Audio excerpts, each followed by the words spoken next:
तेरे बाप तेरे बाप का हिंदुस्तान तेरे बाप का है हिंदुस्तान तेरे बाप का है हिंदुस्तान तेरे बाप का है हिंदुस्तान तेरे बाप तेरे बाप का हिंदुस्तान तेरे बाप का है हिंदुस्तान तेरे बाप का है हिंदुस्तान तेरे बाप का है हिंदुस्तान। रशीदी साहब, मैं आपसे ही शुरू करता हूं क्योंकि पहले के भी एक दो बयान आपके सनद में है।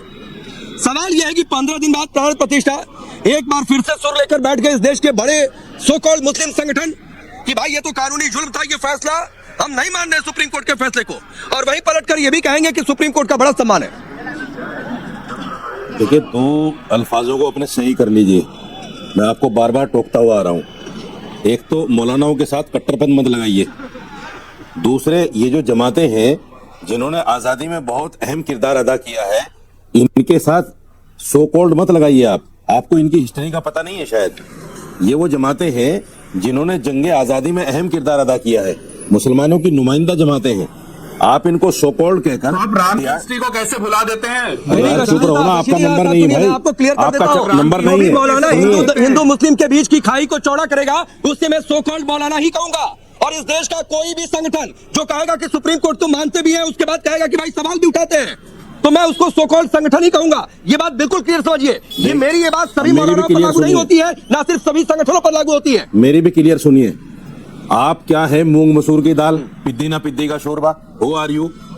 कहिए आप सो कॉल्ड, आपके कहने से थोड़े बन जाएंगे। नहीं तो आप कौन है? आप जैसे साहब बोलने का तरीका सीखिए। आप जैसे मैं आपको इन शब्दों से नवाजूं क्या कि आप कौन है? मैं भी हैसियत क्या है? अगर आप सो कॉल्ड बोलेंगे तो यही शब्द बोलूंगा। क्या है? अगर सो कॉल्ड बोलेंगे तो यही शब्द बोलूंगा।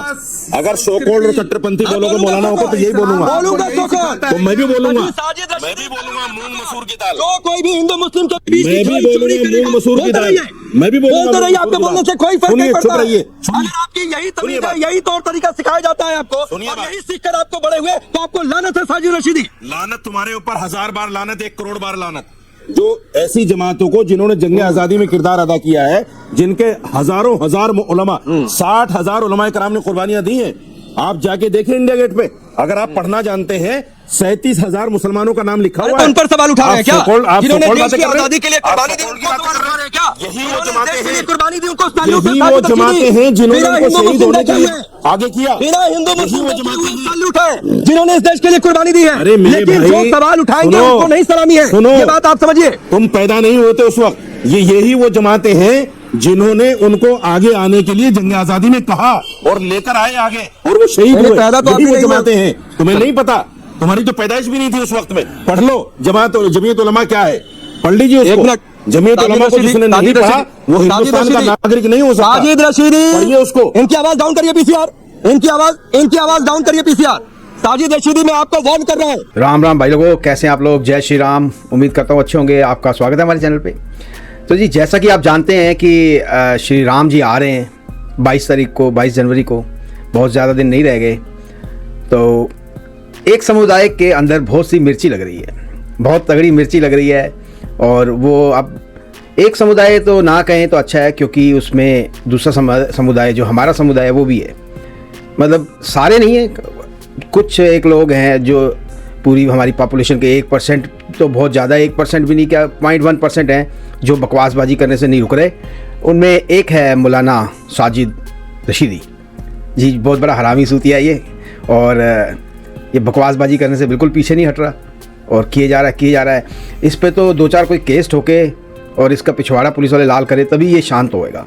पर आज तो गजब हो गया कि हमारे एक भाई हैं मोहम्मद फैज़, वो भी मुसलमान हैं, और उन्होंने जो इसकी ली है आज साजिद रशीदी की जो ली है बिना तेल पानी के, कह रहे तू निकल पाकिस्तान, चल निकल। मतलब अगर आप देखेंगे तो वो आज कोई बंदा जो साजिद रशीदी को भारी पड़ा है रिजवान भाई के बाद, वो है फैज़ खान भाई। उसने तो सीधा कहा चल तू निकल पाकिस्तान, चल निकल पाकिस्तान। मतलब आज बिना तेल पानी के लिए जी, और ये बेइज्जती कराए बिना मानता नहीं। जैसे कि हम लोग दिन में 2-3 बार खाना खाते हैं, सारे लोग जितने भी लोग हैं दुनिया में, इंसान है जो, और ये एक ऐसा इंसान है कि ये दिन में 3 बार खाने के साथ एक बार बेइज्जती चाहिए होती है इसको, और वो भी नेशनल टीवी पे।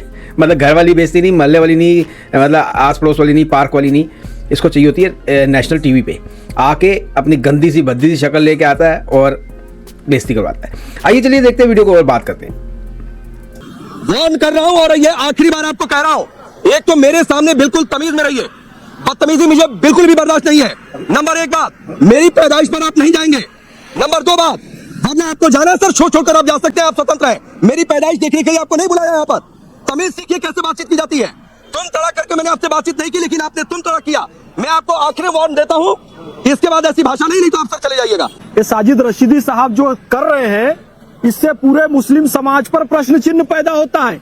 किसी की पैदाइश में ना जाए, अपनी पैदाइश देखें, अपना खानदान देखें। आप कह रहे हैं स्वतंत्रता संग्राम में मुसलमानों का योगदान था, बिल्कुल था, लेकिन क्या अशफाक उल्लाह खां साहब की जयंती आप मनाते हैं? नहीं मनाते हैं।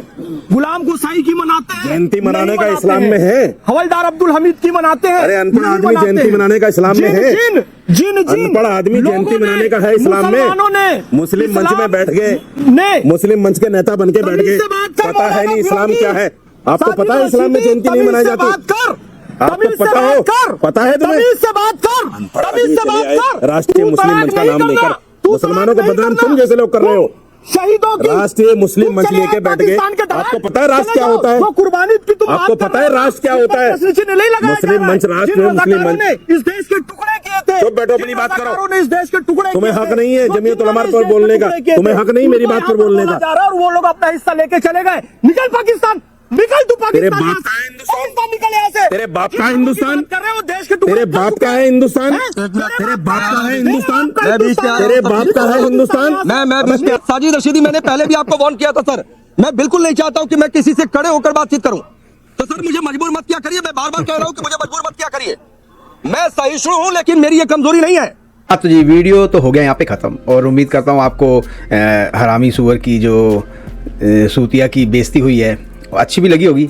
अच्छी लगनी भी चाहिए जी। जो देशद्रोह का काम करे, वो चाहे हिंदू हो चाहे मुस्लिम हो, वो तो उसकी बेइज्जती हो तो हमें खुश होना ही चाहिए।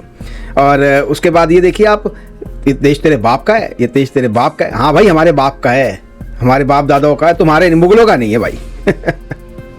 यार बहुत बड़ा हरामी है, बहुत बड़ा सूतिया है, बेइज्जती कराने में नंबर 1।